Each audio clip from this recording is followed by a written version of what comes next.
ICC champions trophy 2025 Pakistan, no your champions. বোর্ডে একে একে 8টা দলের অধিনায়কের স্ট্যাটিস্টিক্স দেওয়া আছে। Temba Bavuma, Rizwan, Mitchell Santner, Rohit Sharma, Jos Buttler আছেন, বাংলাদেশের captain Najmul Hossain Shanto, Steven Smith, Hashmatullah Shahidi. আমরা একটু শান্তর স্ট্যাটটা দেখতে চাই।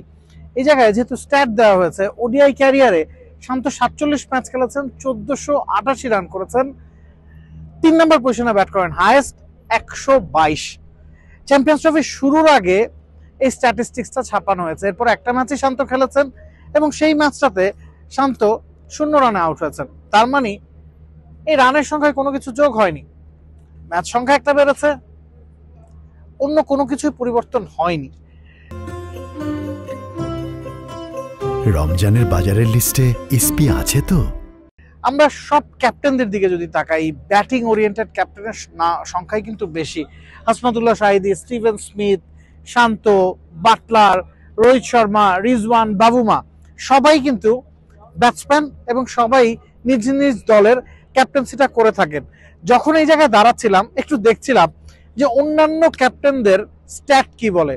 এখানে যতজন ক্যাপ্টেন আছেন একমাত্র মিচেল স্যান্টনার ছাড়া বাকি সবাই ব্যাটসম্যান, এবং মিচেল স্যান্টনারই শুধুমাত্র শান্তর চেয়ে কম রান করেছেন। স্যান্টনার 113 ম্যাচ খেলে 1400 রান করেছেন, অন্যদিকে শান্তর রান 88 বেশি। শান্ত ম্যাচ অনেক কম খেলেছেন স্যান্টনারের চেয়ে, কিন্তু স্যান্টনার মূলত অলরাউন্ডার, স্পিন বোলিং অলরাউন্ডার, ব্যাটিংটা তিনি 7-8 নম্বরে করেন। 117টা উইকেট স্যান্টনারের আছে। বাবুমাকে নিয়ে অনেক হাসি তামাশা করা হয়, শান্তর কাছাকাছি ম্যাচ খেলেছেন, 46 ম্যাচ খেলেছেন, তারপরেও রান কিন্তু শান্তর চেয়ে অনেক বেশি, হায়েস্টটাও বেশি। আমরা রোহিত শর্মা, রিজওয়ানদের দিকেও যদি তাকাই, রিজওয়ানের রান 2523, 86 ম্যাচ রিজওয়ান খেলেছেন। রোহিত শর্মার কথা আসলে না বললেও চলে, এই জায়গায় অন্য সবার চেয়ে রোহিত শর্মা অনেকখানি এগিয়ে। 10,988 রান করেছিলেন চ্যাম্পিয়ন্স ট্রফি শুরুর আগে, এখন সেটা 11,000 পেরিয়ে গেছে। এদিকে যদি আসি, জস বাটলারের রান 5,000, স্টিভেন স্মিথের রান 5,000, হাসমাতুল্লাহ শহীদিও শান্তর চেয়ে অনেক বেশি রান করেছেন, যদিও ম্যাচটা তিনি বেশি খেলেছেন। শান্তর ক্যাপ্টেন্সি নিয়ে অনেক ধরনের প্রশ্নই কিন্তু হচ্ছে।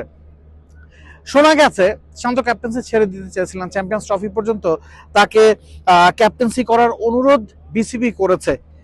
এখন তার দলে জায়গা নিয়ে আসলে প্রশ্ন উঠেছে। আমরা বলছিলাম যে মাহমুদুল্লাহ রিয়াদ কার জায়গায় খেলবেন। যদি আপনি বর্তমান বাস্তবতা বিবেচনা করেন, হয়তো নাজমুল হোসেন শান্তকে ড্রপ দিয়েই মাহমুদুল্লাহ রিয়াদকে খেলানো যেত, কিন্তু ক্যাপ্টেন ড্রপ করতে পারবেন না। সে কারণেই সৌম্য সরকারের উপর কোপটা পড়তে পারে। শান্তর রানে ফেরা, শান্তর ফর্মে ফেরা আসলে সবচেয়ে বেশি জরুরি। এই যে ব্র্যান্ডগুলো আছে, বিশ্ব ক্রিকেটের 8টা দলের সেরা 8টা দলের অধিনায়কের সাথে শান্ত আছেন, সেই ব্র্যান্ডের মর্যাদাটা তার দেয়া খুব বেশি জরুরি। শান্ত কি ফর্মে ফিরতে পারবে নিউজিল্যান্ডের বিপক্ষে মাস্ট উইন ম্যাচে? এই প্রশ্নটা এখন তাই খুব বেশি করে উচ্চারিত হচ্ছে, ট্রল হচ্ছেন তিনি। আমরা দুবাইতে যখন বাংলাদেশের খেলা শেষ হয়েছিল, সমর্থকদের সাথে কথা বলেছি, বেশিরভাগই বলেছেন শান্তর ক্যাপ্টেন্সি থেকে সরে যাওয়া উচিত, শান্ত কেন দলে আসছেন।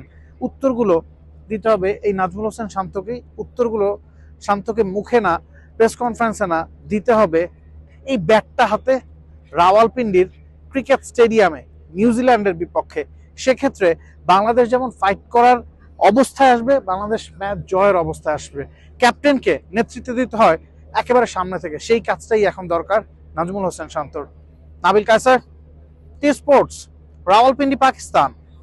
For more updates, subscribe to our YouTube channel and click on the bell icon.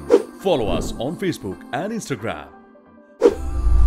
Download T-Sports app to enjoy exciting games and highlights.